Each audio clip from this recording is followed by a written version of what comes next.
আজ খড়গ্রাম থানার পক্ষ থেকে ঝিল্লি ক্যাম্প প্রাঙ্গণে এলাকার বিভিন্ন বয়স্ক নাগরিকদের নিয়ে এক মানবিক অনুষ্ঠানের আয়োজন করে খড়গ্রাম থানার পুলিশ। নতুন বছরকে স্বাগত জানিয়ে উপস্থিত সকল সাধারণ মানুষের হাতে শীতবস্ত্র তুলে দেওয়া হয়, পাশাপাশি সকলকে মিষ্টিমুখ করানো হয়, যাতে নতুন বছর প্রত্যেকের কাছে আনন্দময় ও শুভ সূচনা হয়ে ওঠে।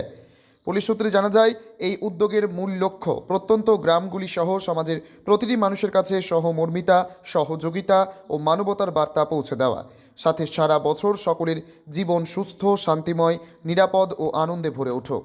কিন্তু আপনার দিল্লি ক্যাম্প, তাই আমার ক্যাম্পে এখানে এসেছিলাম যে আপনাদের সঙ্গে আলোচনা করা, কথা বলা এবং বিশেষ করে কম্বল দেওয়াটা অতটা ইম্পর্টেন্ট নয় আমার, যে সবার সঙ্গে কথা বলাটাই কিন্তু ইম্পর্টেন্ট। যেখানটায় আপনারা যাই কাজে কামে থানায় যান, তো কারো যদি প্রয়োজন পড়ে ক্যাম্পে আসেন। হ্যাঁ, ক্যাম্পে আসতে হয় তো। আসতে পারেন তো? হ্যাঁ। ক্যাম্পে আসলে কাজ হয়? কাজ হবে না কেন? না আপনাদের কাছে যেতে হয়। না হলেই তো ওইটা যদি জানতে আসা, আমরা তো সবসময় আসতে পারি না, আমার থানা এখান তো অনেক দূর, ওই জন্য আপনাদের ক্যাম্প করা আছে।